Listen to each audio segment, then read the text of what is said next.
Okay, so in the last class we have covered that logistic regression. So those were the examples of the supervised learning. Now moving forward, when we talk about the unsupervised learning, and specifically when we are talking about the unlabeled data, that means the unsupervised learning. The important topic inside the unsupervised learning will be clustering. Okay, so basically you have to make clusters. Simple. Like you will be having a couple of the data and you have to make a group of them. Or in machine learning, we call it making the clusters. Okay, so what we are targeting as of now, let me put the code, or before the code, let's just go with the formulas and the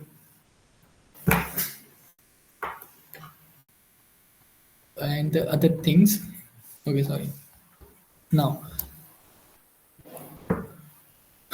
so first and important thing, what is clustering? Clustering again, part of unsupervised learning, or you could say algorithm that is covered inside the unsupervised learning. And why we use it? We use it to group the data or group the similar data.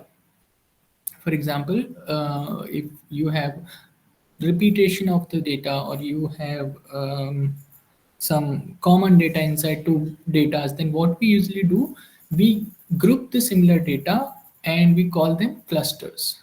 Okay, so that is the basic use of the clustering. That with the help of the clustering, we can group the similar data points together into clusters. ठीक है? And the important point inside the clustering is it only work on the unlabeled data, or it's not like if you want we can also put the labeled data as well, but there will be no meaning of it because already we have a labeling. The importance of the clustering is in the unlabeled data only. Why? Because we have random data. There's no labeling, like there is no identification of any data. Are you getting my point? So in that case, we need something which can help us to get the clusters of same type of data. At least if we have some clusters or if we have some groups of the same data points, we can give them the labeling or we can do other processing on them. Getting my point?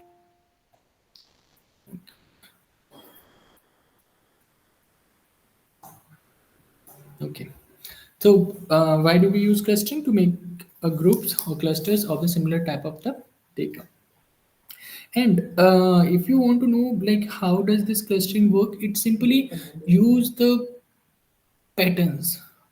It is a type of algorithm which finds the patterns, and specifically like the pattern is not defined. Like for example, if you are using the linear pattern or squared pattern or any specific type of pattern, it will find the random patterns which is available in, for example, if you are taking a data of 100 and there are 20 data types or 20 sets of the data where we are following a pattern. Okay, if 2 plus 4 plus 6 plus 8 plus 10 plus 12, like again there is a pattern of adding 2 or multiple of 2. So these type of patterns are found by this clustering, and we create the clusters of this type of data. And this is what motamata information of clustering.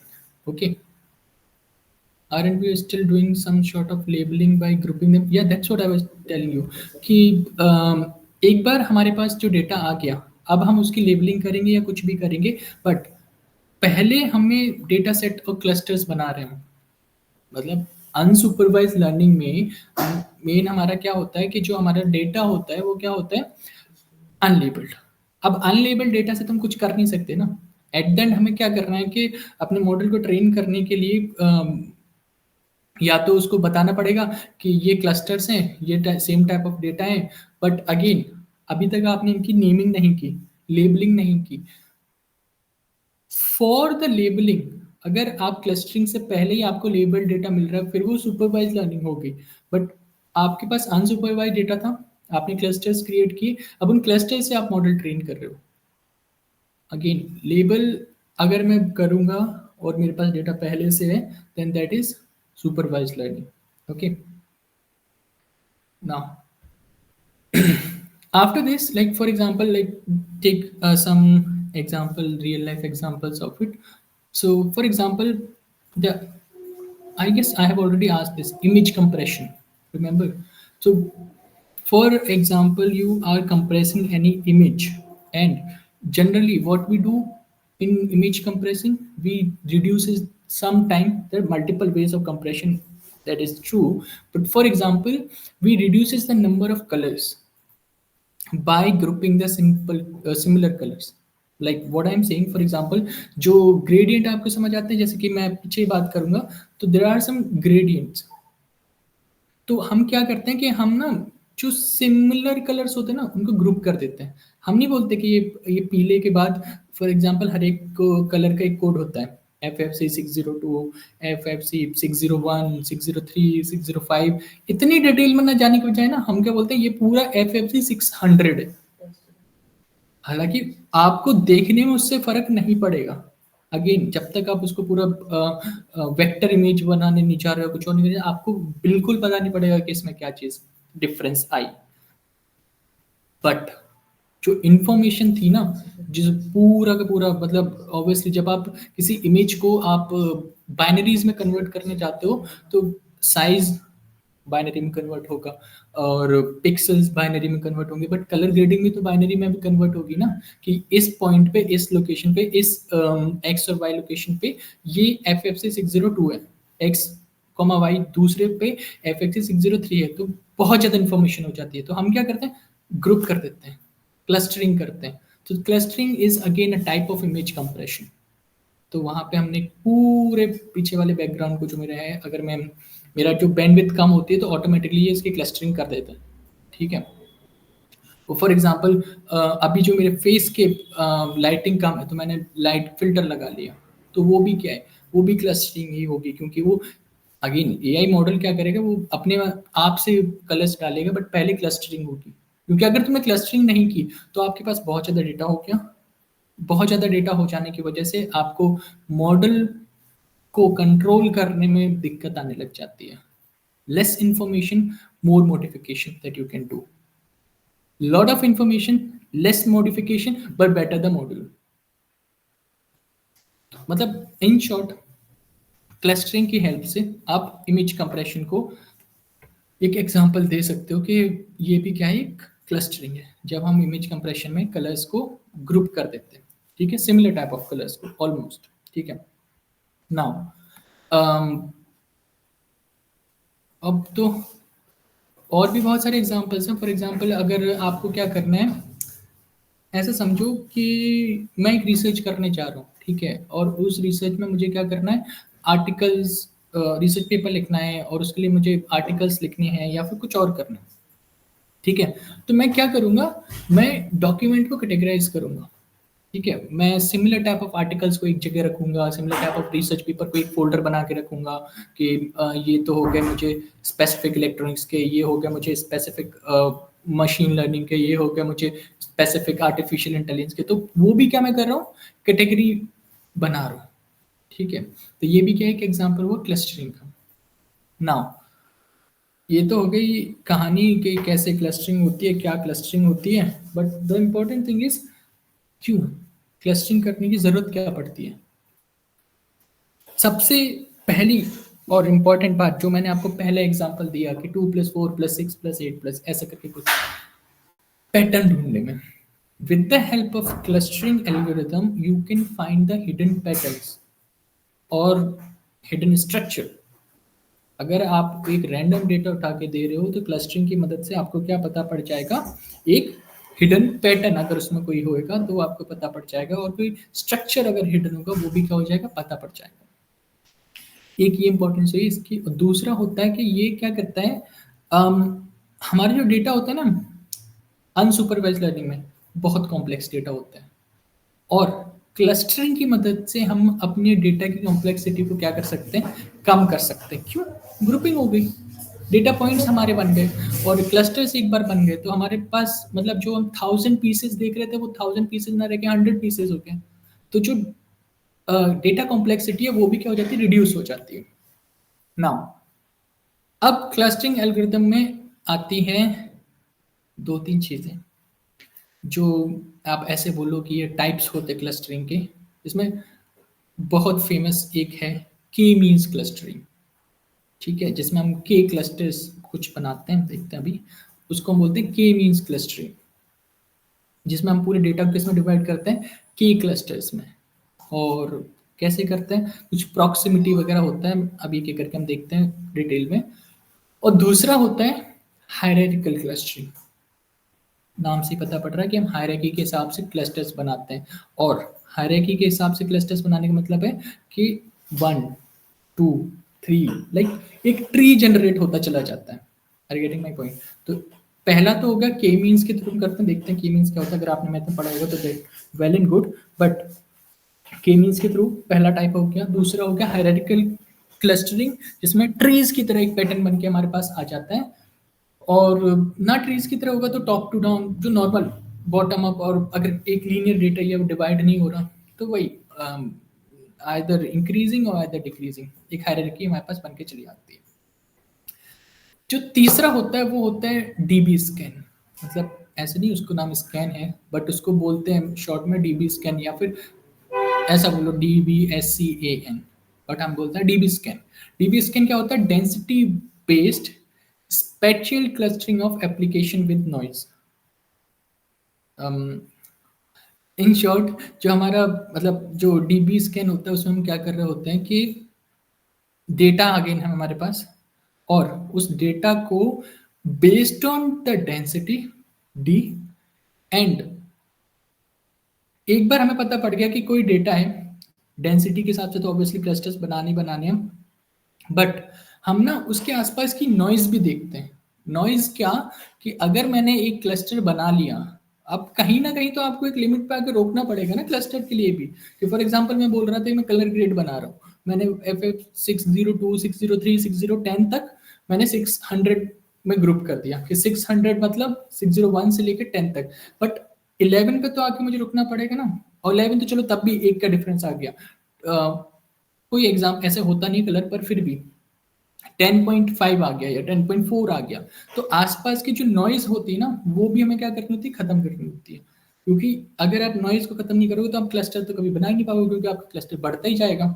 Algorithm अगर काम कर रही है और वो कहीं एक point पे जाके रुक नहीं रही है, तो क्लस्टर्स बनते ही चले जाएंगे, क्योंकि कहीं ना कहीं रिलेशन तो आ ही जाना है। फिर आप स्पेसिफिकली कहाँ से क्लस्टर्स अच्छे बना पाओगे ग्रुपिंग में। अगर एकदम डिफरेंट डेटा है तो आसानी से बन जाते हैं, बट कई बार होता क्या है, similar type of the data आ जाता है, जहां पे हमें एक नॉइज फैक्टर को लेके चलना होता है, कि इतना नॉइज हम इग्नोर करके चल रहे हैं। जैसे सिग्नल्स हम रिसीव करते हैं ना, जिसमें हम बोलते हैं कि भाई इतनी नॉइज को इग्नोर कर दो, अगर इग्नोर नहीं किया तो हमें जो डेटा मिलेगा वो उसका कोई मतलब नहीं निकल पाएगा। इसलिए हम क्या करते हैं, नॉइज को थोड़ा इग्नोर करते हैं। वो क्या होता है, डीबी स्कैन बोलते हैं। तो उसमें हम क्या करते हैं, डेंसिटी होती है हमारी, आप कोड पे आ जाते हैं सीधा, जो मतलब डेटा की जो डेंसिटी होती है, वो डेंसिटी किस में कन्वर्ट हो जाती है, क्लस्टर्स में, बट आसपास की नॉइज को इग्नोर करने के बाद, जो आउटलाइंस हम क्रिएट करते हैं अपने डेटा की, उसको इग्नोर करने के बाद। ठीक है, अब आ जाते हैं हम अपने पहले टाइप पे, कि के मीन क्लस्टरिंग क्या होती है। अब के मीन्स क्लस्टरिंग में सबसे पहले अगर हम ये समझे कि के मीन क्लस्टरिंग काम कैसे करती है, सबसे पहले ये के नंबर ऑफ क्लस्टर्स क्रिएट करती है। कितने नंबर, एन पी कुछ नहीं, के नंबर ऑफ क्लस्टर्स। और इनको क्या करती है ना, जो के नंबर ऑफ क्लस्टर्स इसने बना दिए ना, उनको ना रैंडमली किसी किसी लोकेशन पर रख दिए। मतलब एक मैप एज्यूम करो, उस मैप पे जगह जगह पे क्लस्टर्स रखे हुए हैं, क्लस्टर क्लस्टर क्लस्टर क्लस्टर, कितने, के क्लस्टर्स।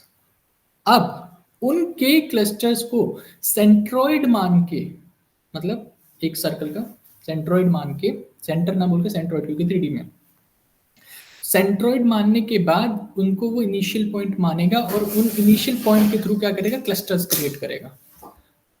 मैं चाहता हूँ वापस से चैट में किसी को, लो आ रहा है समझ। इनकेस अगर कंफ्यूजन है, मैं अभी वापस से चैट करता हूँ, आप यहाँ लिख सकते हो कि हो क्या रहा है, कि एक चार्ट एज्यूम करो, उस पर मैंने बहुत जगह डॉट्स डॉट्स डॉट, कितने डॉट्स, के क्लस्टर्स में बनाने जा रहा हूँ, और उसमें मैं क्या कर रहा हूँ, मैं उनको सेंट्रोइड मान के मैं नहीं, मतलब मैं एल्गोरिदम की बात कर रहा हूँ। एल्गोरिदम उनको सेंटर मानने के बाद उनके थ्रू क्लस्टर्स क्रिएट करती है।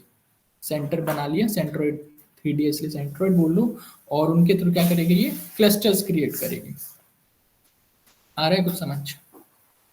के मीन्स क्लस्टरिंग में क्या होता है कि एक बड़ा सा चार्ट समझो, बहुत जगह, कुछ जगह मैंने बहुत सारे के क्लस्टर्स रख दिए, अलग अलग पॉइंट्स बना दिए, और पूरे में डेटा भरा हुआ है। ठीक है, पूरे में डेटा भरा हुआ है, स्पेस में मैंने छोटे छोटे से क्लस्टर्स बना बना के रख दिए हर जगह, और उनको सेंटर को मान के मैं उसके आसपास रिलेशन ढूंढूंगा, और वो रिलेशन ढूंढने के अब पहले छोटा पॉइंट था, फिर बड़े बड़े क्लस्टर्स बन गए हर जगह। अज्यूम कर पा रहे हो? थोड़ा स्पेस जैसा हो गया, कि स्पेस अगर मान के चलो, तो अर्थ क्या हो गया, सेंट्रॉइड, या फिर के क्लस्टर हुआ हमारा, एक कोई क्लस्टर, और अर्थ के आसपास की जो ग्रेविटी हो गई, वो हो गया हमारा पूरा क्लस्टर। अर्थ, सेंट्रॉइड, मतलब अगर आप कितने मानो, कितने कितने हैं हमारे, कितने, 9 है ना, 9 अगर मान लो अराउंड सन, 8 ले लो जो भी, वो हमारे क्लस्टर हो गए। तो अब हमारा जो मॉडल हुआ वो होगा 8 क्लस्टर। अब 8 क्लस्टर के आसपास, पहला क्लस्टर सेंट्रॉइड फॉर एग्जांपल अर्थ, उसके आसपास की ग्रेविटी पूरा क्लस्टर हो गया बड़ा। मेन जो छोटा सा पॉइंट है वो हमारे कितने हुए, 8। कुछ जा रहा है दिमाग में, कुछ जा रहा है? चलो, बाकी लोग को थोड़ा थोड़ा आ रहा है समझ? ये मतलब जैसे बस ग्रेविटी का कंसेप्ट अज्यूम करके चलो। और सैटर्न के आसपास है ना बहुत सारे, उसको क्या बोलते हैं, मून। सैटर्न के आसपास है ना वो एक पूरी रिंग मून की, सैटर्न के आसपास है, किसके आसपास है? सैटर्न ही है ना, सैटर्न के आसपास ही है ना वो पूरी जो ऐसे सर्कुलर रिंग बनी है मून्स की उसकी, तो उसको चक चक चक चक चक चक कर काटता रहता है। तो वैसे ही कुछ समझ लो, वो पूरा एक गोला के साथ से ऊपर पूरा वो क्लस्टर हो गया। सैटर्न क्या हो गया, हमारे एक के क्लस्टर का एक सेंट्रोइड। ठीक है, अब नेक्स्ट इन्फॉर्मेशन पे हम आते हैं कि भाई ये तो हो गया चलो, कि कैसे हम के क्लस्टर्स बनाते हैं और कैसे हम उनको इनिशियलाइज करते हैं।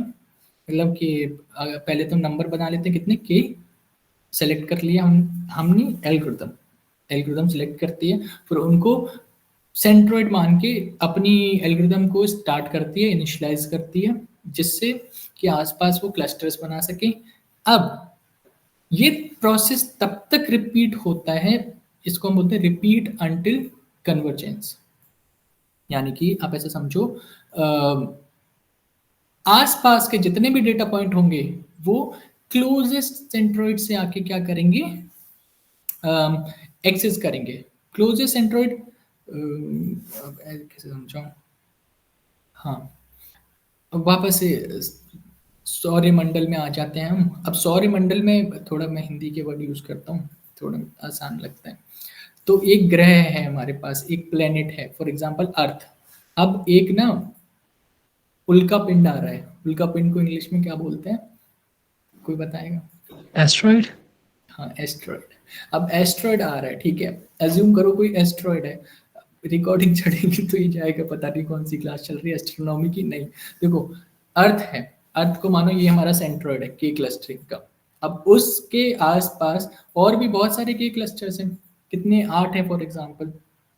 अब ग्रेविटी जिसके जितनी ज्यादा है, ग्रेविटी को रिलेट करो कि अर्थ के आसपास अगर ग्रेविटी है, और वो जो पॉइंट है यानी कि जो एस्ट्रॉयड है वो अर्थ के आसपास है, तो वो किसके ऊपर आके गिरेगा, अर्थ के ऊपर। क्यों? क्योंकि जो उसका रिलेशन है, वो जो सेंट्रॉयड है वो उसके आसपास मिलता जुलता है। रिलेशन मतलब क्या, ग्रेविटी। अगर ग्रेविटी अफेक्ट कर रही है, ग्रेविटी अर्थ की अफेक्ट कर रही है किसको, एक कोई एस्ट्रॉयड को, लेकिन इन कंपैरिजन टू मार्स, मास के कंपैरिजन में, अगर एक एस्ट्रॉयड है वो मास के भी पास है, अर्थ के भी पास है, बट अर्थ के ज्यादा पास है, या फिर अर्थ का मास ज्यादा, जो भी ड्यू टू सम रीजन, वो अर्थ की ग्रेविटी उसको ज्यादा क्या कर रही है, अट्रैक्ट कर रही है। ठीक है, तो वो एस्ट्रॉयड किधर आएगा, अर्थ के पास। सो सेम ऐसे ही होता है कि अगर कोई के क्लस्टर है हमारे पास, एक सेंट्रॉयड है, और अब हमारे पास रैंडम कोई डेटा है आसपास 4-5 क्लस्टर्स के। अब हम देखेंगे कि हम नहीं, फिर से मैं बोल रहा हूँ हम, जो एल्गोरिथम है वो देखेगी कि कौन से क्लस्टर से ज़्यादा रिलेशन बन रहा है उस स्पेसिफिक डेटा का, जिससे बन रहा है उसको उसी क्लस्टर का एक पार्ट मान के उसको चिपका के एक क्लस्टर बना देता है, ग्रुप बन जाता है। आया समझ? पूरी एस्ट्रोनॉमी हो रही है, बट अब देखो कंफ्यूजन है, मुझे बता दो, मैं वापस से रिपीट करता हूँ कोई दूसरा एग्जांपल ढूंढ के। आगे समझ? All good? चलो ठीक है। सुमन्यु, एहसान, मुनीब, कुछ आया पल्ले पड़ा? अफराज समृद्ध को तो आया समझ। So that data become the part of cluster. हाँ हाँ, वही ना। क्योंकि क्लस्टर का पता कैसे पड़ेगा कि ये डेटा क्लस्टर का है? समझ रहे हो? तो उसी के लिए हमें क्या करना होता है कि हम बता देते हैं कि जिससे ज्यादा रिलेशन बन रहा है ना, जिस सेंटर से या जिस सेंट्रोइड से, उसको बोल देते हैं कि ये इस क्लस्टर का है, ये इस क्लस्टर का है, ये इस क्लस्टर का है। ठीक है, इन शॉर्ट सिंपल भाषा में। अब ये तो हो गई, बड़ी थ्योरी सुनने में बड़ी अच्छी लग रही थी। अब आता है एक मैथमेटिकल फॉर्मूला जो क्लोजेस्ट सेंट्रोइड या फिर क्लोजेस्ट क्लस्टर डिफाइन करने के लिए यूज करते हैं। आपने 2 पॉइंट्स के डिस्टेंस निकालने का फॉर्मूला पढ़ा है? X under root x2 minus x1 का whole square plus y2 minus y1 का होल स्क्वायर। सेम वही होता है, कुछ अलग नहीं होता। ठीक है? क्यों? क्योंकि जब हम क्लोजेस्ट सेंट्रोइड निकालते हैं ना, तो भी वो वही कंसेप्ट हुआ। इसमें जो डेटा पॉइंट होता है, वो डेटा पॉइंट को हम देते हैं डी, एक्स कॉमा सी से बताते हैं। वही मतलब एक्स, एक्स क्या हुआ हमारा डेटा पॉइंट, सी क्या हुआ सेंट्रोइड। सेंट्रोइड मतलब कौन सा क्लस्टर, डेटा पॉइंट मतलब कौन सा डेटा। और जो क्लोजेस्ट सेंट्रोइड डिफाइन करने का फॉर्मूला आ जाता है, वो होता है under root x1 minus C one का square plus x2 minus C two का स्क्वायर। ठीक है? अब इसी का एक मीन निकालने का फॉर्मूला होता है कि 1/n summation I equals to 1xi। मतलब सारे जितने भी डेटा पॉइंट्स हैं सबको सम करके डिवाइड बाई n कर दो। ठीक है? ये भी किसके अंदर आया? ये आया कि सेंट्रोइड अगर हमें अपडेट करना हो, कि मीन लेकर ये सारे डेटा पॉइंट्स का, और पहले सेंट्रोइड में अगर आई, अच्छा अच्छा अच्छा, कैसे समझो 100 डेटा पॉइंट है, तो सारे डेटा पॉइंट्स को सम करेगा, डिवाइड बाई 100 करेगा, तो पता पड़ जाता है कि सेंट्रोइड तो हमने डिफाइन कर लिया, बट कौन से सेंट्रोइड में आया। और सब कुछ अगर कुछ याद ना रहे, तो जैसे हमें उसमें पता था सिग्मॉइड फंक्शन, और मतलब लॉजिस्टिक में, और पहले वाले में पता था लीनियर रिग्रेशन में लीनियर इक्वेशन। ऐसे इसका जो होता है सेंट्रोइड निकालने का, वो होता है x1 minus x2 minus x1 का होल स्क्वायर बोल लो, या फिर x1 माइनस सी1 का होल स्क्वायर। x1 होगा हमारा डेटा पॉइंट, सी1 होगा सेंट्रोइड। खत्म। बट इन केस अगर आपको कभी सेंट्रोइड अपडेट करना पड़ रहा है, या फिर आपको नहीं, एल्गोरिदम को सेंट्रोइड अपडेट करना होगा, तो ये एक मीन वाला फॉर्मूला यूज कर लेते हैं, जिसको हम देख लो गूगल पे, C J equals to 1/n summation I equals to 1 to n X I. मतलब x1 x2 x3 x4 divide by n। ये 1 2 3 4 कहाँ तक जाएगा, ये डिपेंड करता है नंबर ऑफ पॉइंट्स, कितने हमारे क्लस्टर्स हैं। अगर 10 क्लस्टर्स हैं तो x1 to x10 divide by 10। और जो इसको सॉल्व करने के बाद वैल्यू आएगी, वो आएगी हमारी न्यू पोजीशन ऑफ सेंट्रोइड। ठीक है? कि एक क्लस्टर के आसपास 10 पॉइंट है, सम करो, डिवाइड बाई 10 करो, फिर जो वैल्यू आई वो आ जाएगी सेंट्रोइड की पोजीशन। ठीक है? अब आ जाते हैं प्रोग्राम पे। बहुत थ्योरी थ्योरी पढ़ लिया। Let me share my screen. पहले इसको open करते हैं। थोड़ा समझ आया कि नहीं आया, जरा मुझे ये बताओ कि क्लस्टरिंग में अब ऐसा तो नहीं है कि थ्योरी समझ में आई, प्रोग्राम तो बात की बात है। कहाँ गया चैट बॉक्स? अच्छा, कुछ अपडेट नहीं है। आई होप कि समझ आया थ्योरी। अब हम आ जाते हैं प्रोग्रामिंग पे। Okay, thank you. Let me share my screen. ये रहा हमारा कल वाला कोड, इसको पढ़ा देते हैं। Two, two, two, two, to.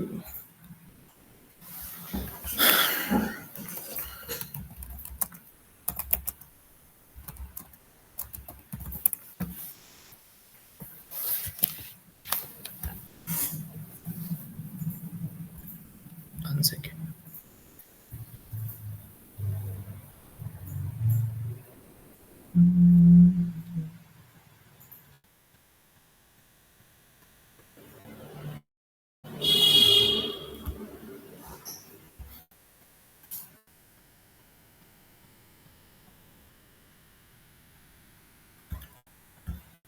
तो सबसे पहले रिक्वायर्ड लाइब्रेरी जो हमें अपने कोड के लिए चाहिए, वापस से वही सेम कहानी। अरे मीट की लिंक पेस्ट हो गई, एक सेकेंड।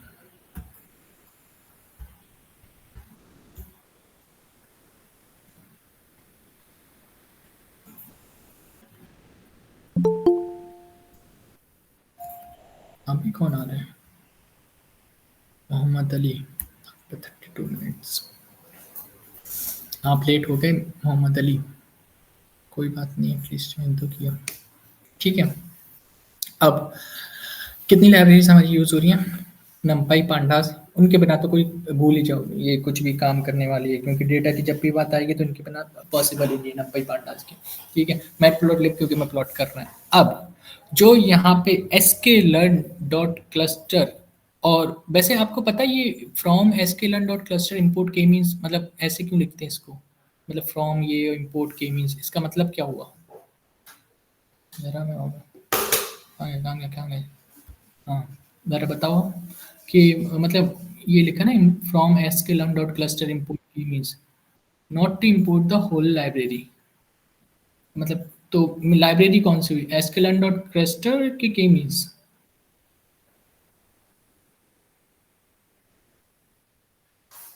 किसका स्पेसिफिक पार्ट, के मीन्स का कि साइकिट लर्न का? साइकिक लर्न का।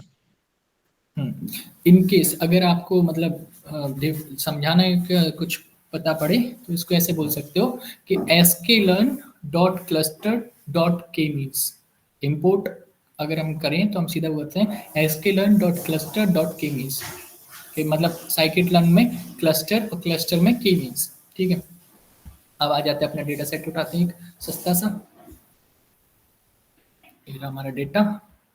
इस डेटा में क्या क्या चीज़ें हमारे पास ये है, ये तो फूड ब्लॉग जैसा हो रहा है कि आप इसमें क्या क्या डाल रहे हैं, क्या क्या चीज़ें, बट ये डेटा है हमारा, इसमें हमारा थोड़ा आ रहा है कस्टमर आईडी, और इसमें थोड़ा सा आ रहा है एनुअल इनकम, और उसके बाद आ रहा है स्पेंडिंग स्कोर, कि एक एक इस कस्टमर आईडी को मैंने एक एक एनुअल इनकम दे दी और एक एक यहाँ पे स्पेंडिंग स्कोर दे दिया कि ये बंदा कितना स्पेंड करता है, बस एक रैंडम स्कोर दे रहा हूँ, उसको डेटा फ्रेम कर दिया, और यहाँ पे मैंने एक्स करके पहला पहला मैं इसमें वेरिएबल बना रहा हूँ इसमें, जिसमें क्या आ रहा है, एनुअल इनकम और स्पेंडिंग स्कोर। वापस से मैं एक लिस्ट क्रिएट कर रहा हूँ जिसमें क्या है, एनुअल इनकम और स्पेंडिंग डेटा स्कोर। ये क्या हो गया, मेरा एक डेटा फ्रेम हो गया।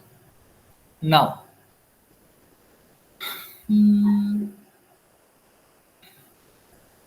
कि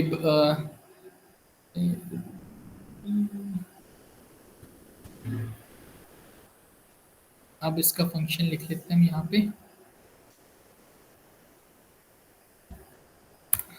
लुक, सो बेसिकली हम कर रहे हैं यहाँ पे कि जो हम यहाँ पे के मीन्स लिख रहे हैं, K means equals to, again K means n clusters equals to 3 random state 42। आपने देखा ये रैंडम स्टेट 42, मैंने लास्ट क्लास में भी बोला था शायद कि एक बार देखना है क्या रैंडम स्टेट 42 होता है, कि बताया था मैंने क्या होता है इसका, आता पता है क्या रैंडम स्टेट 42?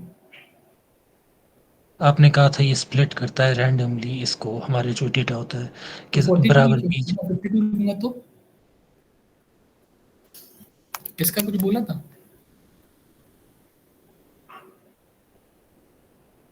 नहीं बोला था तो भाई पूछना होता ना भाई, अगर मैंने बोला 42 तो अगर 52 हुआ तो? आपने इस टाइम बोला था कि ये फिक्स्ड नंबर होता है, तो मुझे लगा कि जैसे आपने कहा था 200 होता है तो वही होता होगा। हाँ फिर ठीक है, फिर ठीक है, फिर शायद मैंने बताया था, बट स्टिल बहुत सारी रैंडम स्टेट्स होती हैं, आप एक बार एक्सप्लोर कर लेना कि हर एक का क्या मतलब होता है। ठीक है, 42 के अलावा और कुछ अगर चेंज करेंगे तो क्या क्या वेरिएबल्स होते हैं, फिक्स ही होते हैं ऐसे।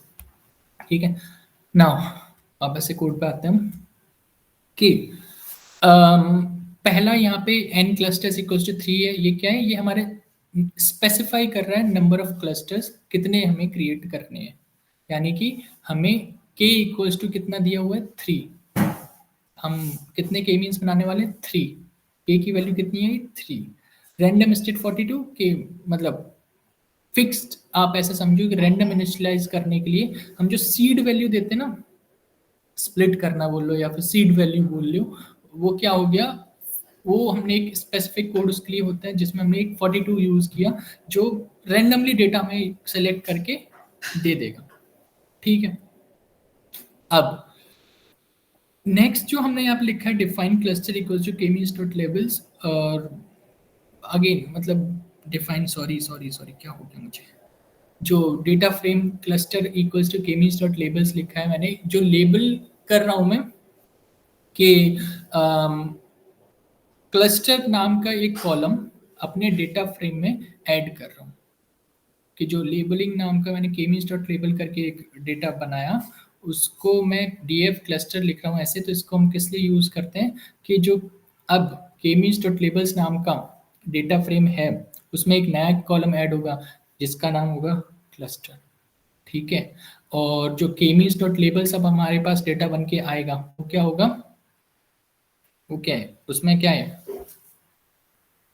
वापस मतलब जो के मीन्स डॉट लेबल्स है, इसमें ऑब्वियस सी बात है कि हमारे पास क्या होना चाहिए, क्लस्टर होना चाहिए, क्या क्या एक लेबलिंग में क्लस्टर होना चाहिए। ठीक है। कि जो के मीन्स डॉट लेबल्स है अंडरस्कोर जो भी, जिसमें हमने असाइन कर दिया क्लस्टर नाम का एक और कॉलम। ठीक है। एक वापस से एक नया डेटा फ्रेम क्रिएट करके। अब नेक्स्ट हम आते हैं कि अब प्रिंट करेंगे तो क्या आएगा हमारे पास, और ऑब्वियसली जो के मीन्स डॉट फिट एक्स है वो तो हमने देखा ही है कि हर एक में जो चाहे हम लीनियर रिग्रेशन में कर रहे थे चाहे लॉजिस्टिक में कर रहे थे, हर एक का के मीन्स डॉट फिट या लीनियर रिग्रेशन डॉट फिट या जो भी, हर एक में हमारा जो डेटा सेट बनता है उसको हम फिट करते हैं अपने एल्गोरिथम में। उसका मतलब होता है कि जो डेटा होता है उसको हम इक्वेशन में पुट कर रहे होते हैं, जो इक्वेशन हर एक एल्गोरिथम की डिफाइंड होती है। नाउ अभी ये जो मैं लेबल्स का बता रहा था इसको प्रिंट करेंगे तब आसानी से समझ आएगा हमें।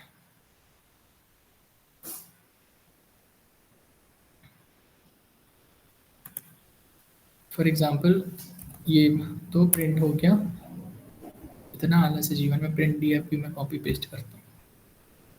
बट ये आगे हम जब प्लॉट कर रहे हैं तब, कि जो स्कैटर ग्राफ के थ्रू अगर मैं इसको प्लॉट करने जाऊंगा तो क्या होगा, रन कर लेते हैं इसको पहले।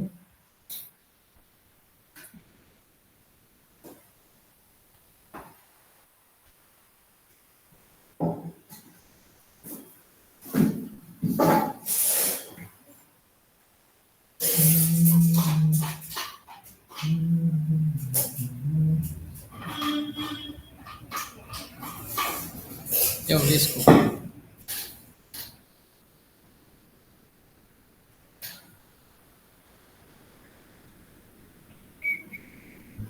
Let me run it again.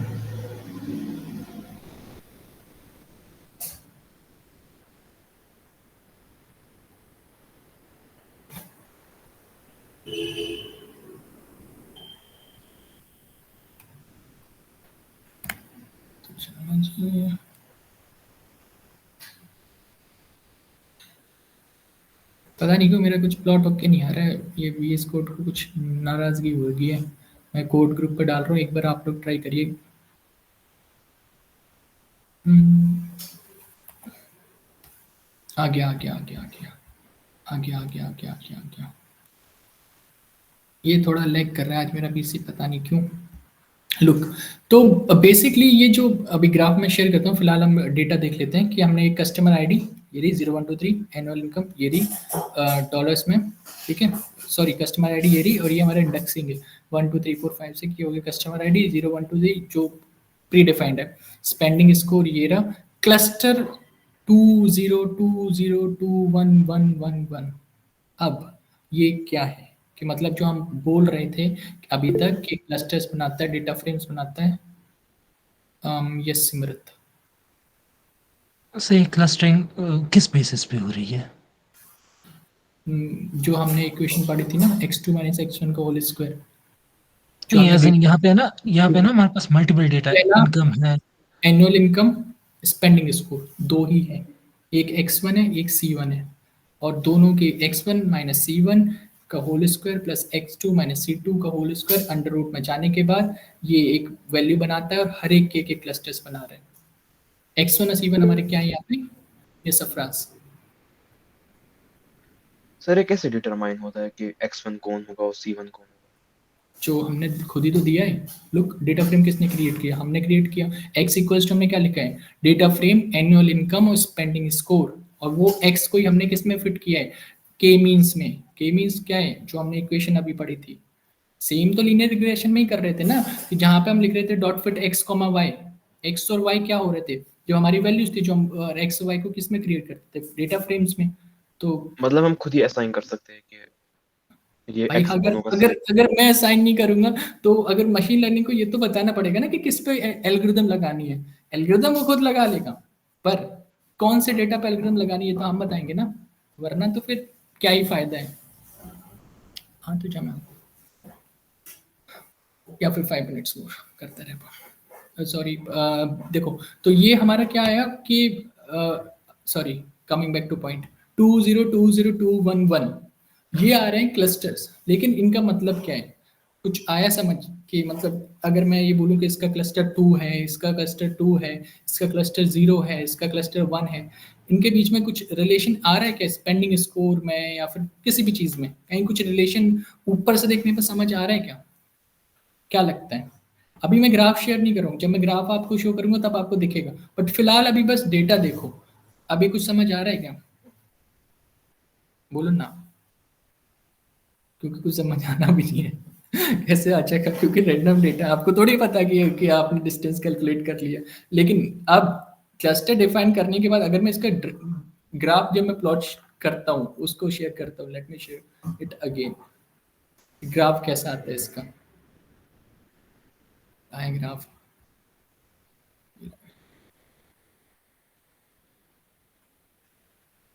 अब समझ आएगा कि क्लस्टर्स का मतलब क्या होता है। जो मैं हवा में बातें कर रहा था ना, वो हवा को मैटप्लॉटलिब पे लाते हैं तब। तो ये रही हमारी हवा, हवा, और हवा में उड़ते हुए ये सेंट्रॉइड, और इन सेंट्रॉइड के आसपास के डेटा पॉइंट्स। अब इसको भी एक्सप्लेन करने की जरूरत है क्या? क्या बोलते हो? इसको एक्सप्लेन करने की जरूरत है कि आप खुद ही से समझ रहे हो कि कैसे सेंट्रॉइड बन रहे हैं? कोई समझा सकता है? जिसको समझ आ गया हो, या सबको समझ आ गया तो फिर आगे बढ़ते हैं। अगर किसी को कंफ्यूजन है तो पहले हैंड रेज करो। वो सबको समझ आ गया? अच्छा, कौन समझाएगा? कौन समझाएगा? सुमन्यु, आप समझाओ। वापस से कहीं बाहर पार्किंग में तो नहीं हो? या तुम बोलते कम हो? सुमन्यु, आ रही देर, क्लास तो डेली आते हो। सुमन्यु, अब ऐसा मत करना कल से आएगा नहीं कि ले फिजूल में घूमने करती। सुमन्यु, कैन यू हैव मी? वो भाई, वो यहाँ अटेंडेंस नहीं होती भाई, सो गया क्या ज्वाइन करके?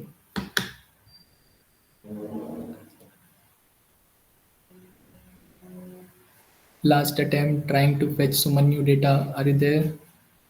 चलो छोड़ो, ये नहीं है। अच्छा एहसान, आप बताओ। एहसान तो माइक ऑन करता नहीं है। कौन? शायद एक कोई माइक ऑन नहीं करता।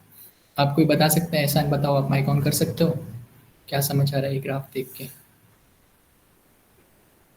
टाइप करना हो तो रहने देता हूँ, तो नहीं। फिर अब बचा अफराज और सिमरत, टॉस ही कर लेता हूँ क्योंकि दोनों तो बोलते ही रहते हैं। अफराज आप बताओ। अच्छा, हाँ सर, यहाँ पे 3 क्लस्टर्स है हमारे पास। पक्का? पर मुझे चार 3 तो ही नहीं है? लग, क्योंकि यहाँ पे सेंट्रॉइड्स 3 ही चार तो नहीं है? पता पड़ा ऊपर वाला क्रॉस भी काउंट कर लिया, चार हैं। दिख रहा है। No sir. चलो हाँ, 3 क्लस्टर्स हैं। तो फिर डाटा उसी हिसाब से हमने ये क्लस्टर किया है कि 3 सेंट्रॉइड्स के अराउंड मेरी हमें तरह वो मत बोलो, हमने भाई मशीन लर्निंग के एल्गोरिथम में किया है। मैं भी ऐसे ही हम बोलते रहता हूँ हमने किया है, मशीन लर्निंग के एल्गोरिथम ने किया है। ये सर एल्गोरिथम ने किया है, तो उस हिसाब से डाटा को फिर क्लस्टर किया है 3 इसमें, क्लस्टर किया है, अराउंड 3 क्योंकि सेंट्रॉइड्स। एग्जैक्टली, सो बेसिकली इसने क्या है, आसपास का डेटा है। वो आसपास का डेटा मतलब बीच की डिस्टेंस देखी। डिस्टेंस देखने के बाद इसने बताया कि अच्छा चलो ठीक है, मैं 3 क्लस्टर्स बनाता हूँ, तीनों क्लस्टर्स को मैं 0 1 2 या जो भी मैं नाम देता हूँ, और फिर उन सबको अब मैं डेटा प्रोवाइड करा देता हूँ। अपलोड करते करते हमने बस लाल पीला हरा नीला कर दिया, वरना मैं समझ नहीं आता। ये येलो वाला अलग हो गया, वो अलग हो गया, और ऑब्वियस ही बात है, मैं सामने दिख के भी आ रहा है कि कौन सा क्लस्टर पास है कौन सा डेटा के, तो वो उसको असाइन हो गया। ठीक है, जो नंबर्स में हमें समझ नहीं आता, बट प्लॉट करते जाते हैं तब हमें समझ आ जाता है। तो भाई ये हो गया बहुत खतरनाक वाला टॉपिक, के मीन्स क्लस्टरिंग। पता नहीं क्या खतरनाक था, कुछ लगा खतरनाक? ना ना, कुछ खतरनाक नहीं था, बट ये होता है खतरनाक जब दो चार एल्गोरिथम मिक्स हो जाती है ना, तब बड़ा खतरनाक सा लगता है। जो अजीब अजीब से मैथ के फॉर्मूलाज दिखते हैं उसको समझ नहीं आता। बट फिलहाल के लिए अगर कोई बिगिनर लेवल पे, नहीं बिगिनर तो नहीं, बिगिनर तो मशीन लर्निंग मतलब यही समझते मॉडल ट्रेन करना, एक काफ़ी अच्छे लेवल पे हम के मीन्स क्लस्टरिंग को पढ़ते हैं, तो इतना तो आपको समझ आ ही गया कि कैसे डेटा हमारे पास होता है, डेटा को फिट करते हैं, चाहे वो लीनियर हो, चाहे लॉजिस्टिक हो, चाहे आज एक और पढ़ लिया क्लस्टरिंग हो। क्लस्टरिंग में अभी कौन सा, के मीन्स में। और मुझे नहीं लगता इसमें कोई बड़ी रॉकेट साइंस है, ऑलरेडी बने पड़े हैं उसमें। डेटा को बस पांडास के थ्रू डेटा फ्रेम में डालना है, डेटा फ्रेम में डालने के बाद उसको फिट कर देना जाके, और फिट करने के बाद प्रिंट कर लेना है, और अच्छा दिखाने के लिए मैटप्लॉटलिब यूज कर लेना है। तो ये ना भाई बंधु है, पूरा इनका परिवार है, इन परिवार के साथ साथ आप यूज करोगे ना, तो बड़े आराम से डेटा साइंस हो जाता है, बड़े आराम से मशीन लर्निंग हो जाती है, और थोड़े और टूल्स ऐड हो जाएंगे तो वो आर्टिफिशियल इंटेलिजेंस हो जाती है। Python is all about tools, libraries, और कुछ नहीं। ये हटा दो, पाइथन खत्म, उसी दिन से पाइथन लोग पढ़ना बंद कर देंगे, फिर आ जाएंगे जावास्क्रिप्ट पे या जो भी परफेक्ट होगी लैंग्वेज। ठीक है, तो ये हो गया कि मींस क्लस्टरिंग। एक दो टॉपिक और बचेंगे जो हम देखेंगे रीइंफोर्समेंट लर्निंग में कैसे मॉडल्स को अपने ट्रेन करते हैं। एंड लोग अगेन मैं बोल रहा हूँ, ये मैं डेटा सेट बहुत छोटे लेके चल रहा हूँ, वरना आप मानोगे नहीं, अभी मैं बड़ा डेटा सेट लेके जाऊंगा एक्सप्लेन करने, तो डेटा फ्रेम कहाँ बनाए हैं, कैसे डेटा फ्रेम को लेबल किया, वही दिक्कत देने लग जाएगा। अगर इंटरेस्ट होता है then it's up to you, आप अपना जो सीखा उसको इम्प्रूव करने के लिए बड़े एग्जांपल्स लो, डेटा सेट्स ऑलरेडी अवेलेबल रहते हैं, उनसे प्रैक्टिस कर लो, क्या ही जाता है। कंसेप्ट समझ आ गया बस, बाकी तो हम यूज करते रहेंगे, चार पांच को मिला मिल के। अब मैं सोच रहा हूँ कि मैं कोई एक ढंगा से प्रोजेक्ट आपको इस पे दूँ। The chat models use data in billions, वही। अब मैंने यार चार पांच डेटा उठा के, चार पांच, तब से हम खेल रहे हैं, कभी चार पांच के डेटा से ऊपर नहीं बढ़े, तो वही। पर उसमें ना हमें मेहनत नहीं करनी होती है, बस मेहनत हमारी कितनी होती है कि चैट मॉडल को हमें डेटा को फ्रेम करके देना पड़ता है। बाकी बिलियन के डेटा को थोड़ी ना तुम वो करने जाओगे कि देखने जाओगे, शॉर्टिंग किससे करोगे, ना पांडा से कर लोगे या नमपाई से कर लोगे। सॉर्टिंग करने के बाद स्लाइसिंग भी कर लोगे, और स्लाइसिंग करने के बाद सेम डेटा उठा के डेटा फ्रेम्स क्रिएट करोगे और उठा के एल्गोरिथम को दे दोगे। अब एल्गोरिथम जो भी कर रही है वो हमने पहले कर रखा है उसको। बट मेन अगेन अगर सच बोलूं तो, चाहे आप मशीन लर्निंग की बात कर लो, चाहे आप डेटा साइंस की बात कर लो, चाहे आप आर्टिफिशियल इंटेलिजेंस की बात कर लो, नमपाइज और पांडास अगर आपको आते हैं तो इन तीनों में आपको कभी दिक्कत आती नहीं है। ठीक है, और मैटप्लॉटलिब आता है तो सोने पे सुहागा हो जाता है, क्योंकि एक बार जब कोई आउटपुट समझ नहीं आता तो आप प्लॉट करके समझ सकते हो आसानी से, एरर भी प्लॉट करके समझ सकते हो आसानी से। आयशा आज नहीं आई है, बट ना हमने जब हम डिस्कस कर रहे थे कि एक अगर कोई डेटा है हमारे पास किसी स्पेसिफिक लोकेशन का, उसने प्रिंट किया था JNK का डेटा, कि जो एलिवेशंस होते हैं हर एक की एक फाइल होती है, वो हम डाउनलोड कर सकते हैं, बट थ्रू मैटप्लॉटलिब भी उसको प्लॉट कर सकते हैं। When she will be in the class, तब मैं उसको बोलूँगा वो एक्सप्लेन करेगी कोड को भी। तो ऐसे बहुत सारी चीज़ें जो आप खुद से भी ट्राई कर सकते हो। ठीक है, so let's end the session here. And Sumanyu भाई, अगर तुमने माइक ऑन जानबूझ के नहीं किया होगा ना तो बस, तो देख भाई मुझे पता करना दे कहाँ से, तो मजाक कर रहा हूँ। सुमन्यु आर यू देयर, आए वापस आप? ये पक्का ज्वाइन करके सो गया यार। चलो ठीक है, फिर मिलते हैं नेक्स्ट सेशन में। Simrat sorry, I am so sorry कि एक्चुअली होता क्या ना, ये यूट्यूब लेक्चर्स ना बड़े 2-2 GB के हो जाते हैं, और गलती से अगर आपने किसी को क्रॉप कर दिया फिर उनको एक्सट्रैक्ट करने में टाइम लग जाता है। हो जाने दो, फिर वो कर देंगे मैं अपलोड। आई गेस हो गए 12, 13, 14, तो वो तो आज कर देते हैं। चलो ठीक है, बाय बाय। एंड ऑब्वियसली कुछ बेनिफिट्स तो होने चाहिए ना लाइव वालों को, इसलिए बाय।